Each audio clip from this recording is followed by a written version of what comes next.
What's going on, guys? Welcome back to this week's first exclusive segment from the greatest podcast on turf. I'm Ryan. I'm Anthony. And for this exclusive segment, we are doing our weekly waiver wire episode. Now, there is a few guys that we're talking about here. It's very top-heavy. This is a very top-heavy list, but a few of these other guys are deeper, and we want you to take a look at them, so be sure to tune in to this whole entire episode. Yeah, I would say we're looking quite dapper today. Got the brand new icy white hoodie on. You're rocking the work. Augusta National golf course. Come see me at the golf course. From golf. But yeah, don't forget to like the video, subscribe to the channel if you are new here. We just dropped a podcast where our weekly recap where we kind of just catch up and shoot the shit for about a half hour. So check that out if you just want the boys chilling talking. Be on the lookout for the rest of our fantasy football content coming throughout the rest of the week. Just through the past month on our best bets, we're 20-9 against the spread. I'd say that's pretty good. Yeah. Last week I didn't have the hottest week, but Ryan was undefeated against the spread. So props to Ryan for keeping the average up. And yeah, before we get into it, I'm going to tell you guys about today's sponsor, my family's business, Little Italy Pizza Shop, located in Middletown and Townsend, Delaware. It is my family's business, amazing prices, best pizza and best cheesesteaks in the entire state of Delaware. If you go into either of our locations and you show proof that you are subscribed to the greatest podcast on turf on YouTube, you are eligible for a 10% discount off your already cheap prices. The link to their website is in the description in regards to catering options, job openings and availabilities and stuff like that, and a full menu, so be sure to check that out. And do you think you have the hottest waiver pickup this week, or do you think that my first guy is? Your first guy is 1,000%.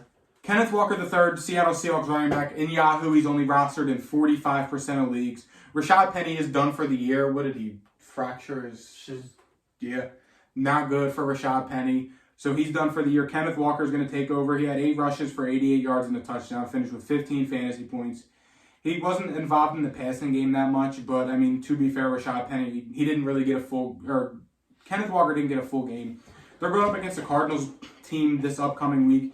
Did a solid against the run, but the fact that we saw how good Kenneth Walker was in terms of making plays, making a move, and getting to the second level, I think Kenneth Walker is a great pickup, and especially if you have a team where you're battling some injuries at running back or some of your players have been underperforming, Kenneth Walker is a good waiver option. Again, he's only rostered in 45% of Yahoo leagues, and he had seen an increase in snaps, but now that he is the feature RB1, the Seahawks are going to try and prove why they took him in the second round of the draft. He looked explosive as ever on Sunday against the Saints, so if you have a top waiver if you have a top waiver priority this week, use it on Kenneth Gainwell. It can't hurt to have him. Yeah, my first guy that I'm going to mention, obviously Kenneth Gainwell, you said Kenneth Gainwell, I think. I meant Kenneth Walker. If I said Kenneth Gainwell, I meant Kenneth Walker. I think you said Kenneth Gainwell, then I was about to say it and jump off you. But Kenneth Walker is 100% the number one waiver wire priority. Break the bank if you do fab. Go ahead and get him. The next guy I would like to mention is Eno Benjamin. He's 11% owned, and he is of the Arizona Cardinals. James Conner banged up with ribs. Darrell Williams banged up with a knee. The team is banged up in general. Eno Benjamin should get a pretty decent amount of touches. I think he had like 11 fantasy points. He did all right. He saw a shit ton of the snaps of those guys being out. If you're in need of a running back, go ahead and pick him up. He can give you RB2 numbers, especially if you went wide receiver heavy. If you're the James Conner owner, go ahead and pick him up. Yeah. There's literally nothing wrong with a starting running back for a couple weeks. James Conner has been injury prone throughout his career, so it might be a couple extra, but I'd pick up Eno Benjamin this week. And I'd also pick up this next guy who's rostered in 62% of leagues on Yahoo. Came out of the tunnel to many men. First video I saw today and really woke me up.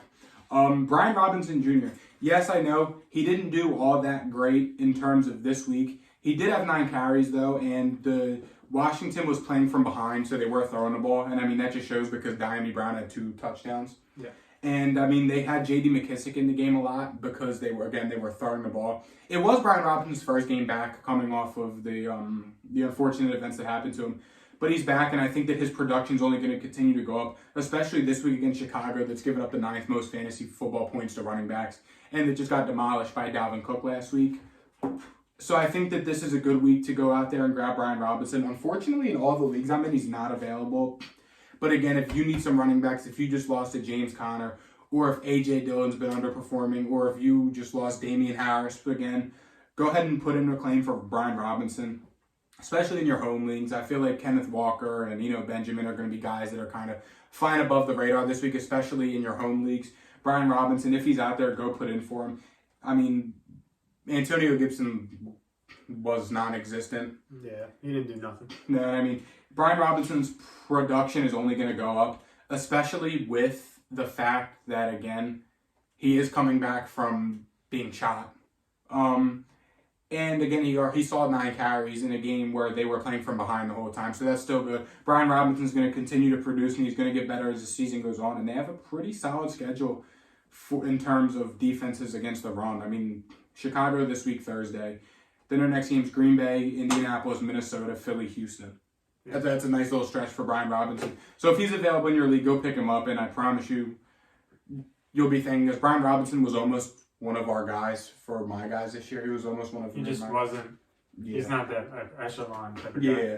But I mean, we've been high on him, or especially Ryan's been high on him. He was high on him all off season and all throughout the preseason. So go ahead and pick up Brian Robinson. The next guy I'm going to mention is Rachaad White. 34% owned in Yahoo leagues. He's a receiving down monster. 3 catches for 28 yards. I think he's getting more and more production as the season progresses. This is a guy that can give you RB1 numbers if Leonard Fournette was to miss time. This is arguably one of the best handcuffs in terms of NFL football. There's only a few guys ahead of him. I have him on a tier lower. I mean, slightly lower than like the Pollards of the world. He is up there very high to me. In my opinion, he's better than Alexander Madison in terms of the situation around him. I know that's really high, but Rachaad White can catch passes, and that is really good for fantasy football. So go ahead and pick him up, especially if you have Leonard Fournette. If you have Leonard Fournette, do not let that man sit out there. He is one of the best insurance policies in football. Yeah. Go ahead and get him. It is a clear backup situation to Leonard Fournette. He should be 100% owned. If Leonard Fournette is on the football team, he should be owned. Yes. So pick him up. Yeah, the next guy I'm going to talk about, this is where we start to get to the, out of the, you like to say, the upper echelon kind of pickups. Yeah. And this is just a guy in terms of depth and strictly because of injuries on the team. And that's Tyler Boyd. Tyler Boyd, he's seen a consistent amount of targets. The games where week 1 when T. Higgins left the game, Tyler Boyd saw 7 targets. He's seen consistently 4 or 5 targets a week. Against the Ravens last night, it was kind of a tough game because it was kind of a defensive slugfest. I mean, as you saw with a 19-17 final score. But the Bengals played New Orleans this week. New Orleans just got dotted up by Geno Smith. Their defense isn't that good. And T. Higgins last night re-aggravated an ankle sprain that he's been dealing with all offseason. It's unclear if T. Higgins is going to play right now, so just monitor that all week. But if you have the depth, and if you even, like Ryan, are a T. Higgins fantasy football owner, and he may have cost you your week, go grab Tyler Boyd. Thanks. I didn't mean to come at you. But, I mean, in terms of fantasy, as the 3rd, 4th option, he really hasn't been bad. 14.6, 21, 8, and 7. Ain't bad. And especially with T. Higgins being out this weekend, I mean, who knows? It is an ankle sprain. That's never a good sign for a wide receiver, especially a guy like T. Higgins, who's a big physical playmaker who likes to get open in space and who can burn you over the top and go up and get a ball. So, I mean, be on the lookout for Tyler Boyd. He is, besides Jamar Chase, obviously this isn't saying much, but when Jamar Chase is being covered in games without T. Higgins, we've seen Tyler Boyd really step up and be Joe Burrow's safety blanket. He always finds a way to get open. So, again, go ahead and grab Tyler Boyd, and we are now in the dreaded low-tier waiver priorities of the week. Not quite. Taysom Hill, the man himself. Low tier. He had 3 rushing touchdowns and a passing touchdown. If you are one of the people that didn't draft tight end heavy, and you are battling the elements, and you are starting David Njoku, and you're starting Dawson Knox. Njoku hasn't been bad. I mean, he had 88 yards. He did good. He was just the first guy I could think of. If you're in that range of tight ends, honestly, at this point, if you're starting Kittle, go ahead and give my man Taysom Hill. He scored more touchdowns, and he's the tight end 4 in fantasy this year. He scored more touchdowns than I think anybody I know. 3 rushing touchdowns and a passing touchdown, 34 fantasy points. I don't know what to do with Taysom Hill. They barely give him the ball, but when they do, he scores touchdowns. It's literally just what he does. My dad said the only thing stopping him in life is the end zone, and I'm not sure it's wrong. So pick up Taysom Hill if you need a tight end. He's 30% owned in Yahoo leagues, so that means he's out there in 70% of your leagues. If you have Travis Kelce, don't do it. If you have Mark Andrews, don't do it. Yeah. But honestly, if you got anybody else, I don't give a damn. Go ahead and do it, because tight ends suck. Yeah. Besides those 2, what I came to realize... Darren Waller's going to kill me tonight too. Oh, dude, I need him to score 13 points, and I can be 4-0 this week in fantasy for the first time in like 2 years. I'm up 20 against Alaire and Jacobs, and I have Darren Waller. Okay, so we're praying on a big Darren Waller night. In theory, he just needs 11, and I'm projected to win. Maybe I might just watch the game tonight and just not even bother with anything else I'm doing. Just go there and put the game on. Yeah. Sounds good though. Does sound good. I don't even know why I'm throwing this next guy out there, because me personally, I don't like this at all. Me personally, I'm not touching this guy with a 10-foot pole. But Jacoby Myers, rostered in 48% of leagues on Yahoo. Targets speak for themselves.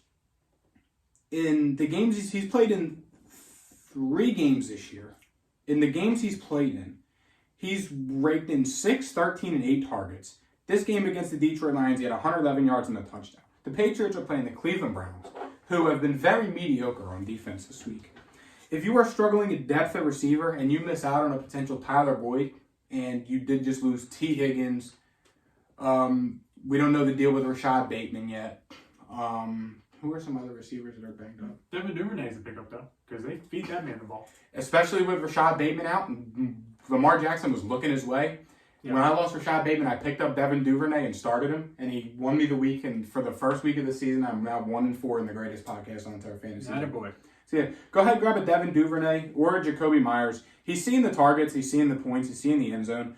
So I can't blame you for it, especially if you're in like a 12, 14-man league. Go grab Jacoby Myers, because why not?